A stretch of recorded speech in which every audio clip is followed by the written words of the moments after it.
Saat ini teman-teman operator pastinya sedang berburu untuk segera menetapkan kelulusan di manajemen ijazah. Nah, untuk teman-teman, kali ini kita akan berbagi tips dan menjawab beberapa pertanyaan yang sering kali ditanyakan pada grup ataupun chat pribadi kepada admin. Oke, teman-teman, harap simak baik-baik supaya tidak terlewat hal-hal penting nanti supaya mengetahui langkah-langkahnya secara benar. Oke, langsung saja kita pada tutorial.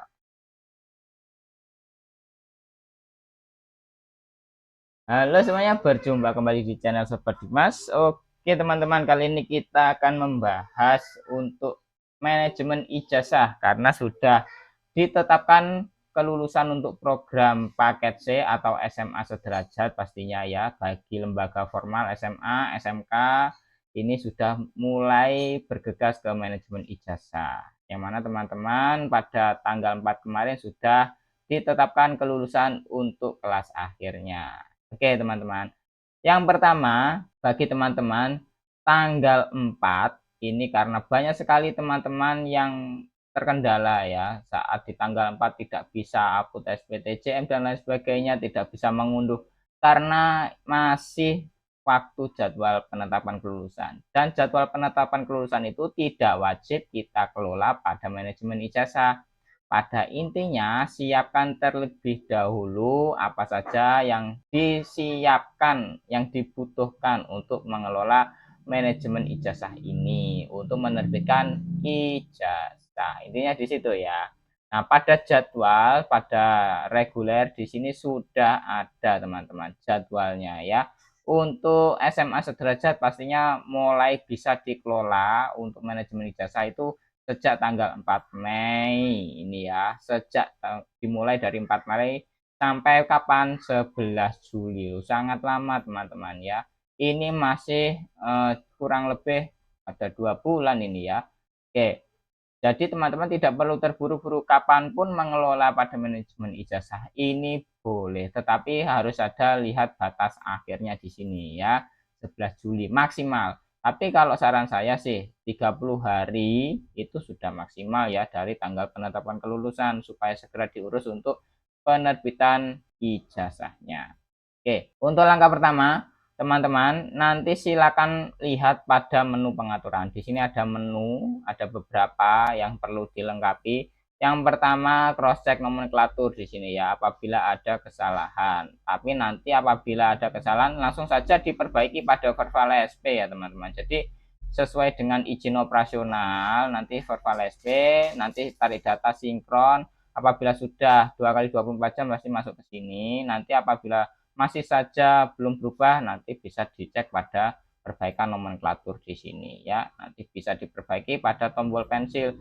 Perbaikannya apa? Ya hanya nama saja teman-teman, tidak ada yang lain ya. Apakah dia ada yang lainnya? Ya tidak ada. Lainnya ada di verbal SP. Itu ya. Oke, kemudian ada nama satuan, nama kepala satuan pendidikan. Silakan di sini. Nah, ini yang sering kali ditanya ya, sering kali ditanya. Bagaimana apabila nama kepala sekolahnya sudah ada gelarnya? Ya otomatis kalau sesuai aturan Dukcapil, nama di KK itu tidak perlu mencantumkan gelar ya teman-teman. Jadi hanya nama sesuai akta. Jadi seperti itu. Apabila nanti ada gelarnya pada nama di sini ya tidak perlu ditambah nama gelar belakang ataupun gelar depan supaya tidak double teman-teman. Seperti itu ya. Menghindari double gelar. Jadi tidak perlu ditambah gelar belakang. Apabila di nama di pada kakak itu sudah ada gelarnya. Tetapi saran saya ya perbaiki ya, karena gelar itu adalah tambahan. Tapi kalau ingin ditambah nanti kalau ada perbedaan pada akta anak kan juga repot itu ya. Jadi saran saya bisa dihilangkan gelarnya. Itu saran saja ya. Apabila belum ditambahkan gelarnya silakan tambahkan di sini ya, teman-teman. Gelarnya apa? Gelar depan apa gelar belakang? Ya kalau gelar belakang apa MPD apa SPD ya silakan ditambahkan sesuai gelarnya ya, teman-teman. Apabila sudah seperti ini, silakan disimpan. Klik ya. Oke, mohon tunggu karena sudah proses update data. Oh iya teman-teman, karena apa? pada jam ya, harap dilihat jamnya. Di sini masih jam 7, jam 6. Jadi tidak bisa mengelola manajemen ijazah. Tapi nanti alurnya sama ya teman-teman. Jadi nanti sejak jam 5 sampai jam 8 ini tidak bisa kita eksekusi karena ada update seperti itu ya di manajemen ijazah. Selalu ada update data. Nah, silakan teman-teman nanti seperti itu tadi langkahnya. Apabila sudah, silakan nanti masuk metode pengesahan. Nah, metode pengesahan ini bisa dibuat apa ya? Metode pengesahan tanda tangan basah dan fotonya manual, tempel seperti itu. Apakah nanti upload? Silakan saja di sini ya, metode pengesahan tanda tangan basah apa tanda tangan elektronik. Silakan saja ya, tanda tangan basah. Pembubuhan foto mau tempel manual apa menggunakan foto digital, silakan saja pilih yang mana. Kedua-duanya legal teman-teman ya, karena sudah disediakan. Wajib harus foto digital? Tidak. Harus wajib menggunakan foto digital? Tidak. Jadi semuanya ini boleh ya, sah ijazahnya asli seperti itu ya. Jadi mau pilih yang mana seperti itu aja ya. Oke, nanti apabila sudah dipilih tempel manual, klik saya yakin, kemudian klik simpan, klik iya, seperti itu ya. Nanti akan muncul update-nya di sini. Oke. Oke, jelas ya. Jelas. Oke, kita lanjut teman-teman di sini ya. Kita lihat pada DNS valid langsung ya teman-teman, langsung DNS valid. Nah, di sini apabila sudah nanti yang menggunakan foto elektronik ya silakan unggah foto secara kolektif boleh, manual di sini juga unggah satu-satu juga bisa ya. Apabila kolektif nanti apa yang harus dibubuhkan di sini pastinya nanti adalah sesuai NISN ya teman-teman. Masukkan fotonya sesuai NISN. Jadi seperti upload pada foto ANBK seperti itu. Di sini unggah ya. Nah, ini yang benar. Ini ya. Jadi boleh backgroundnya nanti boleh putih, boleh merah, boleh biru. Silakan saja ya. Nanti bisa disesuaikan ya teman-teman kebutuhannya. Oke, dari sini paham ya teman-teman? Oke. Apabila sudah, nanti silakan saja di-upload seperti itu ya, secara kolektif. Ataupun nanti satu-satu juga tidak masalah, seperti itu ya. Apabila sudah, nanti pastinya di sini yang harus diperhatikan konfirmasi data ya teman-teman. Silakan nanti dikonfirmasi data, khususnya yang ingin ditetapkan kelulusan. Sudah checklist hijau. Itu tandanya yang bersangkutan sudah mengkonfirmasi bahwa sudah valid datanya. Apabila belum valid, silakan melakukan perbaikan. Silakan kondisikan apakah nanti kakaknya yang perlu diupdate seperti itu ya. Jangan ditetapkan kelulusan apabila data belum valid. Intinya di situ ya.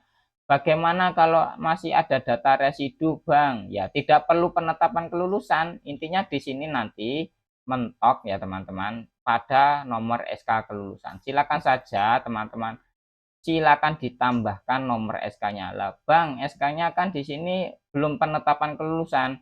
Kata siapa belum ada nomor SK kelulusan? SK kelulusan itu kan diterbitkan tanggal 4. Nah, nomor SK itulah yang ditambahkan di sini teman-teman. Contohnya seperti ini. Nah, teman-teman, SK-nya pasti sudah ada ya sejak tanggal 4 kemarin. Inilah nomor SK yang harus dimasukkan tadi, maksudnya pada nomor ijazah. Seperti itu ya. Jadi bukan ditetapkan kelulusannya dahulu baru terbit SK dari manajemen ijazah ya, enggak. Satuan pendidikan tetap mengeluarkan SK kelulusan sesuai identitas yang lulus. Nah, nanti saat menetapkan kelulusan itu sesuai nama-nama ini seperti itu ya teman-teman. Jadi tidak asal menetapkan kelulusan di manajemen sekolah. Jadi sudah ada dasarnya teman-teman. Pengelola manajemen ijazah itu mengacu SK ini. Di luar SK ini berarti dianggap tidak sah seperti itu karena ini adalah SK kelulusan dari satuan pendidikan. Jadi si A, si B, si C yang lulus sudah tahu sesuai daftar namanya. Seperti itu ya. Jadi kebalik, kebanyakan teman-teman itu menetapkan kelulusan terlebih dahulu baru SK-nya terbit. Enggak, SK-nya itu dari satuan pendidikan. Kemudian ada pertanyaan, bagaimana dengan lembaga yang belum terakreditasi? Nah, bagi lembaga yang belum terakreditasi, otomatis nanti prosesnya sampai di sini saja. Untuk yang lainnya sama, tetapi saat penetapan kelulusan pembuatan SPTJM, ini nanti adalah lembaga yang terakreditasi. Jadi nanti yang menetapkan kelulusan ya tetap lembaga yang asal, seperti itu, lembaga yang menginduk. Ibaratkan nanti setelah lembaga yang menginduk itu selesai untuk menetapkan kelulusan, maka proses pembuatan SPTJM ini dilakukan oleh lembaga induknya. Jadi saling koordinasi ya bagi lembaga yang statusnya dia menginduk ataupun dia sebagai induk. Jadi jangan diajukan SPTJM terlebih dahulu apabila lembaga yang menginduk dilihat pada relasi legalitas di sini statusnya dia menginduk, dikonfirmasi lagi apakah sudah selesai dalam penetapan kelulusan supaya nanti masuk pada SPTJM. Seperti itu ya teman-teman. Oke, kita tambahkan nomor SK-nya di sini ya. Kepala Satuan Pendidikan seperti ini nomor SK-nya ya, karena di sini tadi belum terupdate ya, ini sebagai contoh langkahnya saja. Nomor SK-nya tadi 400-3010 garing SK garing PKBM strip A.H garing 5 garing 2026. Nah, jadi seperti ini. Terus tanggal kelulusannya kapan? Ya tanggal 4 teman-teman. Silakan pilih tanggal 4 ya sesuai SK. Ini sudah nasional ya. Tingkat pendidikannya kelas 12. Nanti klik saya yakin, kemudian klik simpan ya. Nah, seperti itu ya. Nanti akan tertambahkan sendiri di sini untuk SK kelulusan dari Satuan Pendidikan. Seperti itu ya teman-teman. Sangat mudah. Nanti setelah SK baru masuk ke penetapan kelulusan. Seperti itu ya. Dan nanti bisa masuk ke belum ditetapkan. Nanti silakan saja cari mana yang ibaratkan ada yang lulus atau tidak seperti itu ya. Silakan saja. Kalau saya di sini klik luluskan semua karena semuanya lulus ya. Klik SK-nya, pasti muncul SK-nya teman-teman. Karena apa? Sudah kita tambahkan. Kalau belum ditambahkan ya nggak akan muncul SK-nya. Seperti itu ya. Nanti klik centang, kemudian klik simpan. Nanti akan muncullah di sini lulus. Nah, dan apabila sudah lulus nanti silakan langsung lanjut ke pembuatan SPTJM. Ingat, bagi lembaga yang statusnya ada lembaga menginduk, harap diperhatikan saat pembuatan SPTJM supaya selesai terlebih dahulu untuk proses penetapan kelulusannya supaya tidak tertinggal teman-teman ya. Oke. Oke, dari sini jelas. Apabila ada yang ditanyakan silakan saja tanya pada kolom komentar, kita bisa saling diskusi bersama ya. Oke teman-teman, mungkin itu dulu untuk video kali ini. Nanti kita akan sambung kembali untuk video selanjutnya untuk pembahasan secara lengkap ya alur-alurnya. Ini hanya untuk pembuka saja karena banyak teman-teman yang sedang bertanya masalah manajemen ijazah. Jadi saya jawab sambil membuat video untuk membahas kendala-kendala dan alur yang benar supaya teman-teman tidak panik, seperti itu aja ya. Kalau harus membalas satu persatu chatnya ya saya tidak bisa teman-teman, seperti itu ya, karena pertanyaan berulang jadi saya jawab lewat video ya. Terima kasih. Yang belum subscribe bisa subscribe untuk mengikuti video terbaru dari admin. Dan admin memberikan sebuah informasi bahwa admin juga memiliki beberapa portal layanan. Silakan teman-teman kunjungi portal Sobat Dikmas. Di sini teman-teman bisa melihat seperti video-video tutorial dan juga pedoman satuan pendidikan. Di sini teman-teman bisa unduh dan bisa dipelajari untuk update-update yang terbaru, juknis dan lain sebagainya. Kemudian di sini ada juga seperti draft surat dan juga yang lainnya ya. Dan di sini admin juga membuka member untuk admin. Silakan nanti bisa klik di sini, nanti akan diarahkan seperti ini. Silakan bisa mendaftar di sini bagi yang berminat. Dan sudah ada benefitnya di sini dan bisa dilihat di sini juga ada beberapa aplikasi yang admin sediakan bisa digunakan untuk teman-teman semuanya. Terakhir kali saya ucapkan salam satu data, salam operator hebat, dan salam sehat bagi kita semuanya. Terima kasih.